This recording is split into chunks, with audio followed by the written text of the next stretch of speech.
तो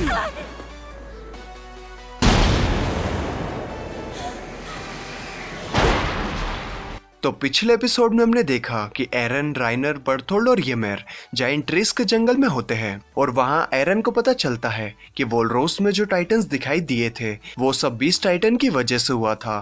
फिर राइनर और बर्थोल्ड सर्वे कॉर्प्स को उनकी तरफ आते हुए देखते हैं। तो चलिए अब आगे बढ़ते हैं।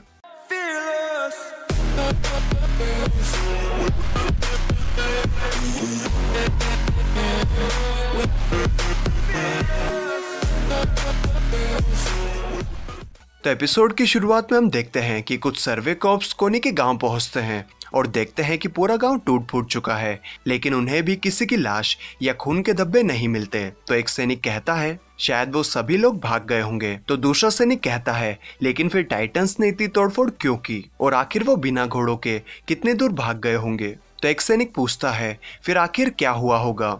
फिर वो सब कोनी के घर पर जाते हैं और उस टाइटन को देखते हैं जो कि वहां पर पड़ी होती है। फिर एक ऑफिसर कोनी के मॉम डैड की फोटो देखता है और उससे वो टाइटन बिल्कुल कोनी के मॉम जैसी लगती है और उसे कुछ समझ नहीं आता कि आखिर ये कैसे हो सकता है। फिर हम बर्थोल्ड को देखते हैं और वो राइनर से पूछता है क्या येमेर पर भरोसा करना सही होगा। उसने मार्शल को खाया था। मार्शल उनके दोस्त का नाम होता है जिसे येमेर ने खा लिया था। तो राइनर कहता है हाँ उस पर भरोसा कर सकते हैं और हमें हिस्टोरिया की जरूरत है क्योंकि वो एक इम्पोर्टेंट फैमिली का हिस्सा है और अगर एरन के पास फाउंडिंग टाइटन नहीं है तो हमारा मिशन अभी खत्म नहीं हुआ है। तो यहाँ पर हमें पता चलता है कि राइनर और बर्थोल्ड का मिशन फाउंडिंग टाइटन को हासिल करना है। फिर वो आगे बोलता है अगर हमारे पास हिस्टोरिया होगी तो हम फाउंडिंग टाइटन को आसानी से ढूंढ सकते हैं। और एरन उन दोनों को देखकर सोच रहा होता है आखिर ये दोनों क्या बात कर रहे हैं, क्या वो किसी वजह से रात होने से पहले आगे बढ़ने का सोच रहे हैं। फिर बर्थोल्ड राइनर से कहता है अभी हम चलते हैं, जब हम अगली बार आएंगे तो हम हिस्टोरिया, एनी और फाउंडिंग टाइटन को लेकर चलेंगे। तो राइनर कहता है हाँ फिर हमारा मिशन भी कंप्लीट हो जाएगा, लेकिन जब हम पहुंचेंगे तो तुम एनी को बता देना कि तुम उसके लिए कैसा फील करते हो। फिर राइनर एरन के पास जाता है और एरन राइनर पर अटैक कर देता है, लेकिन राइनर एरन को पकड़ लेता है और बर्थोल्ड येमेर से पूछता है कि क्या तुम्हें याद है कि तुमने किसको खाया था वापस इंसान बनने के लिए। एक्चुअली येमेर मार्शल को खाने के बाद वापस इंसान में ट्रांसफॉर्म हो गई थी। तो येमेर बोलती है मुझे याद नहीं, ये सब 5 साल पहले हुआ था, लेकिन जैसे तुम पूछ रहे हो शायद तुम उसे जानते थे। फिर येमेर बर्थोल्ड से माफी मांगती है। तो बर्थोल्ड कहता है इसमें तुम्हारी कोई गलती नहीं है, राइनर और मेरे साथ भी ऐसा ही हुआ था और एरन को भी कुछ याद नहीं। फिर बर्थोल्ड येमेर से पूछता है तुम कितने वक्त से दीवारों के बाहर भटक रही थी। तो येमेर बताती है 60 साल से, और मुझे हर पल ऐसा लगता था कि मैं एक बुरे सपने में फंसी हुई हूँ। वैसे एक बात बताओ, यहाँ पर किस किस को येमेर को देखकर लगता है कि वो 60 साल या उससे ज्यादा की है? बताओ बताओ।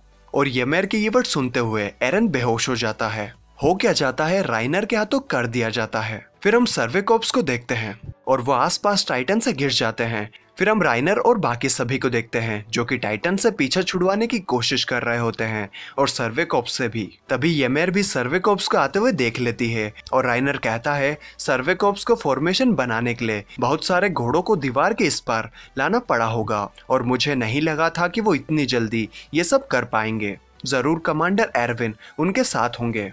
तभी येमेर हिस्टोरिया को भी सर्वे कॉर्प्स के साथ आते हुए देख लेती है और राइनर को उससे भी साथ ले जाने को कहती है और आगे कहती है वो पागल लड़की मुझे बचाने आई है। तो राइनर उससे बोलता है अभी सही वक्त नहीं है, हम अगली बार उसे ले चलेंगे। तो येमेर बोलती है अगली बार कब? जब तुम्हारा कोई वॉरियर मुझे खा जाएगा उसके बाद?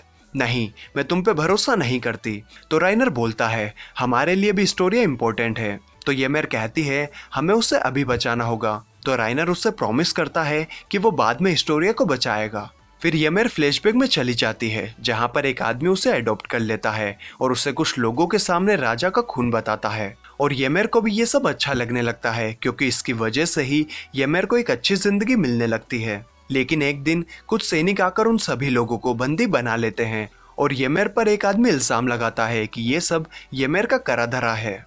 येमेर ने उन सबको कहा था कि वो राजा का खून है और येमेर ये इल्जाम कबूल भी कर लेती है उन लोगों को बचाने के लिए। लेकिन वो सैनिक येमेर के साथ साथ उन सभी लोगों को भी इंजेक्शन लगाकर दीवार के नीचे फेंक देते हैं और वो सभी टाइटन्स बन जाते हैं।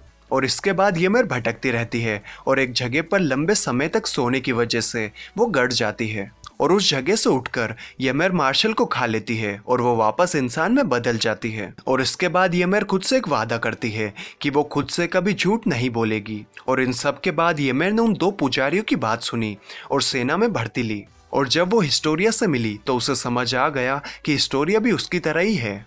और यहीं फ्लैशबैक खत्म हो जाता है। फिर येमेर बर्थोल्ड और राइनर को डराती धमकाती है कि अगर वो हिस्टोरिया को भी साथ लेकर नहीं गए तो वो उनका प्लान खराब कर देगी। और क्योंकि येमेर की टाइटन फॉर्म छोटी और तेज है तो इस जंगल में उसके पास एडवांटेज है और वो एरन को भी उनके पास से लेकर भाग सकती है और उनका पूरा प्लान बर्बाद कर सकती है। फिर हम सर्वे कॉर्प्स को देखते हैं और वो जंगल के अंदर घुसने ही वाले होते हैं।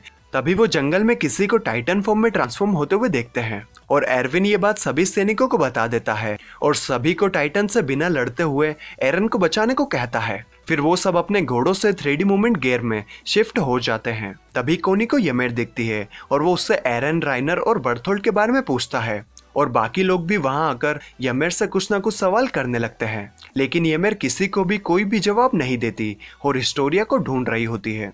और जैसे ही उसे हिस्टोरिया दिखती है वो उसे अपने मुंह में भर लेती है और वहां से भागने लगती है और सभी सर्वे कॉर्प्स उसका पीछा करने लगते हैं। और राइनर येमेर को अपनी तरफ आते देखकर अपनी टाइटन फॉर्म में ट्रांसफॉर्म होकर भागने लगता है और बर्थोल्ड और येमेर उसके ऊपर बैठ जाते हैं और सर्वे कॉर्प्स भी घोड़ों पर बैठकर उनका पीछा करने लगते हैं। और हैनेस कहता है मैं एरन को बचा कर ही रहूंगा, चाहे इसके लिए मुझे अपनी जान क्यों ना देनी पड़े। और यहीं पर ये एपिसोड खत्म हो जाता है। तो आपको ये एपिसोड कैसा लगा कमेंट करके ज़रूर बताएं। और अगर आपको वीडियो अच्छी लगी तो यार एक लाइक तो बनता है और चैनल को भी सब्सक्राइब कर लो यार, ऐसे ही और वीडियोस के लिए। तो चलिए मैं मिलता हूँ आपसे अगले वीडियो में, तब तक के लिए bye bye and take care.